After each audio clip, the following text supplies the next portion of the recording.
What's up guys, my name is Brandon and WWDC is just a few days away, which means we're just a few days away from seeing the very first beta of iOS 11. So before that day comes, here are 9 features I would love to see implemented into iOS 11. So 7 of the features on this list are going to be rumors that are expected to be in iOS 11, and 2 of them are going to be my own personal wishlist features that I wish would be added into iOS 11, but nothing has been hinted at and they're not really expected for iOS 11, but they're not out of the question. First up is a wishlist feature that I wish would be added into iOS 11, but it's not really expected, and that is the ability to move app icons in groups and also make moving apps in general just much more intuitive. So this is something that I realized lacked on iOS when I got the Samsung Galaxy S8 and played around with it. I realized how much easier and more intuitive it was to move app icons on the home screen. So with a jailbroken iOS device, you can move multiple app icons at once and you can move the icons to wherever you want on your screen, but only with a jailbreak. So this needs to come to stock iOS most definitely. Next is a completely new UI, and this one's actually expected to come with iOS 11, and we're talking about new icons, new interface elements, and more. And according to the reports, Apple's going to be focusing more on simplicity, which would make sense. You know, that's pretty much what Apple's brand is all about, is simplicity and minimalism. So we could definitely expect that with the new look of iOS 11. And again, this is just another thing you can do with a jailbreak, I guess somewhat with the jailbreak with theming and things like that. But iOS in general, just the stock iOS, is in desperate need of a visual revamp. And of course, along with this new UI, we can also expect new wallpapers to go right along with the new look of iOS 11. Next is in-camera augmented reality. So AR being built into the camera on your iPhone would mean that you could basically just point your camera at an object and Apple's new software would scan it and it'd be able to detect what it is and show you information on that object. And this is actually rumored to come with iOS 11, and I would be thrilled if this did become a thing with iOS 11 because Android has this on the S8 with Bixby and I've used it, but it's very buggy and inaccurate. So this is definitely Apple's chance to take AR to another level if it is included with iOS 11. And just to add more fuel to those rumors, Apple did acquire numerous AR and VR companies over the past few years, so they're definitely working on something related to augmented reality and virtual reality. And while we're talking about the camera, I would also love to see the ability to change camera settings while within the camera application like you can do on Android or with a jailbroken device, because I can't tell you how many times and how much I hate going all the way back to settings and then all the way back to camera just to change the frame rate or the quality or something very simple like that. Next is the long-awaited dark mode. So this is something that's actually been rumored for so many years, but it may finally be happening with iOS 11. And more specifically, rumors are pointing to a dark mode being added because of the iPhone 8, which is going to have an OLED screen. But I'm not sure if dark mode is actually going to be delayed until the iPhone 8. So I'm expecting it to be in iOS 11 from the jump, but of course we're going to have to wait and see on that. And this is going to be an awesome feature because jailbroken users know how amazing a dark UI is, especially in the settings and messages applications. It just looks so much better than stock iOS and the stock white background. Next is improved maps. So Bloomberg actually claims that Apple is using drones to capture and update its map information for Apple Maps. So we can expect maps to get a nice refresh in iOS 11, and Apple is also working on improving indoor mapping. So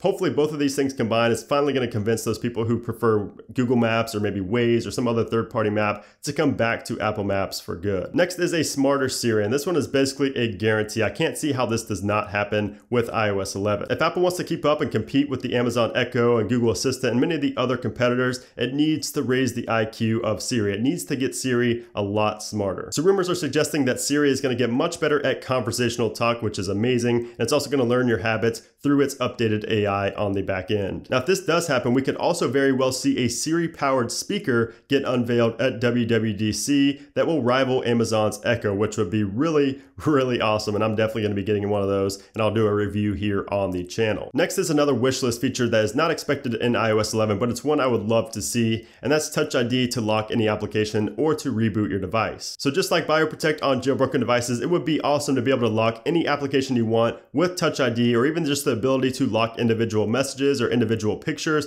or just certain toggles and inside of applications or in the settings application. Just being able to use your fingerprint to secure all those little things would be awesome to have on stock iOS. And like I said, with the tweak BioProtect on jailbroken devices, you can force Touch ID to reboot or to turn on airplane mode or any of those toggles. So this would be great. Say if your phone gets stolen, whoever stole it would not be able to put it in airplane mode or turn the device off, unless they forced, if they did a force boot, that would be a different story, but they can't turn it off the general way without putting putting in a fingerprint. So that would be great for security, and then you could track it down with Find My iPhone because they couldn't put it in airplane mode or turn it off. So that would be very useful, and I would love to see that added into iOS 11. Next is an improved music application with a focus on video, and this is another one that's definitely going to be included in iOS 11. It's pretty much a guarantee at this point. So we can expect a new music look with a focus on video. So Apple is getting into this whole original video series game with a couple of series coming soon called Planet of the Apps and Carpool Karaoke, and both really seem promising. They actually look pretty good, and I'm sure that Apple's going to push them through the new music application. Apple's also working on documentaries and other original series as well, so it's going to be a big year for Apple and video. And the final feature that's expected to be in iOS 11 is group FaceTime. So this is something that's been needed since really the inception of FaceTime. So if these rumors are true, the update to FaceTime would allow up to 5 people to be on a call at once, which would be awesome, and it'd finally be able to rival WhatsApp and Google Hangouts. It's also rumored to have a voice-only mode for when you don't want to be seen, so that's awesome, and we can expect a lot of new features to come to FaceTime. So there you have it, guys. Those are 7 rumored features that are expected to be included in iOS 11, along with 2 of my own personal wishlist items that I wish would be added into iOS 11. So which one of these features would you like to see added into iOS 11 the most? Let me know in a comment down below, or if there's a feature I missed or something like that, let me know in a comment down below. So thanks for watching this video, guys. If you enjoyed it, make sure to give it a thumbs up, and also make sure to subscribe for day 1 coverage of iOS 11, and also to be notified when I do go live during WWDC in just a few days. So thanks again for watching, guys, and I'll see you soon.